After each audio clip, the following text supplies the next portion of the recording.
Haleluya, puji Tuhan. Hari baru, hari yang indah untuk mendengar firman Tuhan. Tahukah kamu bahwa Tuhan tidak menyuruh kamu untuk meminta pengampunan daripadanya sebagai ciptaan baru dalam Kristus? Menarik bukan? Perkara inilah yang Pastor Chris ingin kongsikan hari ini, yang bertajuk menerima pengampunan adalah suatu tindakan yang beriman. Haleluya. Ayat Injil pembukaan kita dari 1 Yohanes 1 ayat 7 yang berkata, "Tetapi jika kita hidup di dalam terang, sama seperti Dia ada di dalam terang, maka kita beroleh persekutuan di antara satu sama lain. Dan darah Yesus Kristus, Anaknya itu menyucikan kita daripada segala dosa." Puji Tuhan. Adakah kamu tahu bahwa dalam perjanjian baru, Tuhan tidak memberitahu kita untuk meminta pengampunan daripadanya? Memohon pengampunan daripadanya adalah seperti kamu meminta Dia menyelamatkan kamu. Fikirkanlah, jika kamu meminta pengampunan daripadanya, bila kamu akan tahu bahwa Dia telah mengampunkan kamu. Begitu juga sekiranya kamu meminta Dia menyelamatkan jiwa kamu, bagaimana kamu tahu bahwa Dia telah menyelamatkan kamu? Kamu tidak akan tahu selama-lamanya, kerana bagi sesuatu yang Dia sudah lakukan, tidak ada apa lagi yang Dia perlu lakukan untuk menyelamatkan kamu. Begitu juga dengan pengampunan. Kamu sepatutnya menerima pengampunan. Kamu tidak meminta pengampunan kerana darah Yesus Kristus telah ditumpahkan untuk mengampunkan dosa-dosa kamu. Amin. Sesetengah orang Kristen selalu meminta pengampunan daripada Tuhan, dan oleh kerana mereka meminta sesuatu yang telah disediakan, maka mereka tidak menggunakan iman. Menerima pengampunan adalah suatu tindakan dari iman kamu. Haleluya. Selepas menerima pengampunan, hiduplah di atas situasi itu melalui kuasa Roh Kudus dan firman. Puji Tuhan. Kamu sudah dibasuh dan dibersihkan dari dosa-dosa kamu. Amin. Katakan pada dirimu, aku sudah dibasuh dan dibersihkan dari dosa-dosaku. Haleluya. Kolose 1 ayat 21 hingga 22 mengatakan, "Juga kamu yang dahulu hidup jauh dari Allah dan memusuhinya dalam fikiranmu, menurut perbuatan-perbuatanmu yang jahat. Namun sekarang Dia telah memperdamaikan dalam tubuh jasmaninya melalui kematian, untuk menampilkan kamu kudus dan tanpa celah dan tanpa cacat di hadapannya." Puji Tuhan. Hal ini berlaku sebelum kamu melakukan sesuatu yang betul atau salah. Oleh itu, jangan menjadi orang yang sentiasa berasa bersalah. Kamu adalah kebenaran Allah dalam Kristus Yesus. Yes, saya adalah kebenaran Allah dalam Kristus Yesus. Fikirkan dan hidup dalam kebenaran. Haleluya.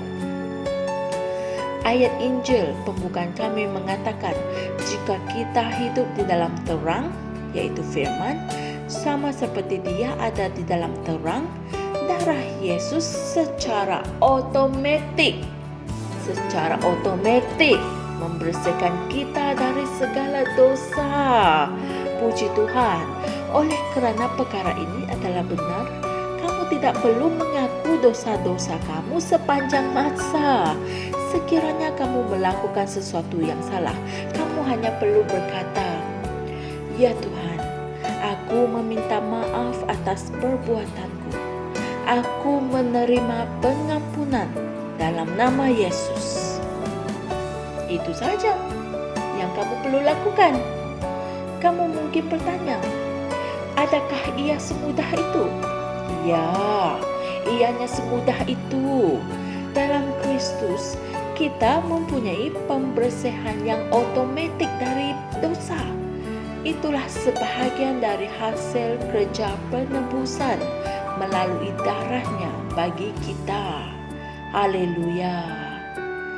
Saudara-saudari semua, mari kita sama-sama membuat pengakuan ini. Aku dibersihkan dan disucikan. Aku dibenarkan oleh rahmat Yesus Kristus. Dan aku berjalan dalam kebenarannya, bebas dari tuduhan si jahat, dan bebas untuk melayani Tuhan Kristus. Haleluya. Untuk memahami perkongsian kita pada hari ini dengan lebih lanjut, renungilah ayat-ayat Injil berikut sebagai nota tambahan kamu, iaitu 1 Korintus 6 ayat 11 dan Roma 8 ayat 1. Haleluya. Terpujilah Tuhan. Dalam Kristus kita tidak perlu meminta pengampunan. Kita menerima pengampunan kerana darah Yesus telah ditumpahkan untuk mengampunkan dosa-dosa kita. Yesus telah menebus kita melalui darahnya. Katakan pada dirimu sendiri, Yesus telah menebus aku melalui darahnya. Haleluya. Kamu hanya perlu menerima pengampunan dan hidup dengan sewajarnya dalam Kristus. Haleluya. Kongsikan berita yang penting ini kepada semua orang. Sebarkan bahawa Tuhan telah mengampuni dosa-dosa mereka. Ketahuilah bahawa kamu adalah kebenaran Tuhan. Haleluya.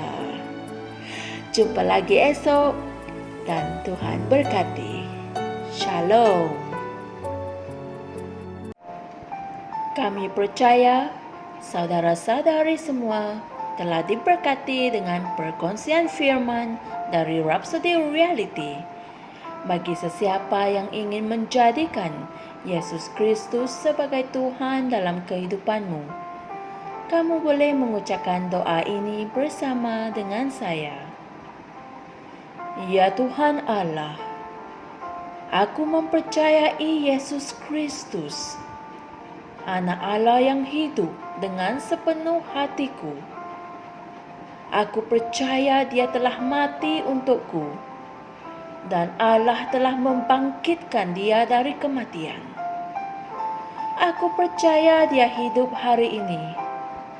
Aku mengaku dengan mulutku bahawa Yesus Kristus adalah Tuhan dalam hidupku mulai dari hari ini. Melalui Dia dan di dalam nama-Nya, aku mempunyai kehidupan yang kekal. Aku telah dilahirkan semula. Terima kasih Allah kerana menyelamatkan jiwaku. Aku sekarang adalah anak Allah. Haleluya.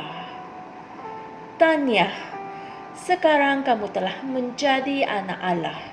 Untuk apa-apa sebarang pertanyaan atau untuk mendapatkan lebih banyak maklumat mengenai bagaimana untuk bertumbuh sebagai seorang Kristian, anda semua boleh hantar mesej di akaun Facebook kami atau email kami di tni.msia@gmail.com. Sekali lagi, tni.msia@gmail.com. Tuhan berkati Anda semua.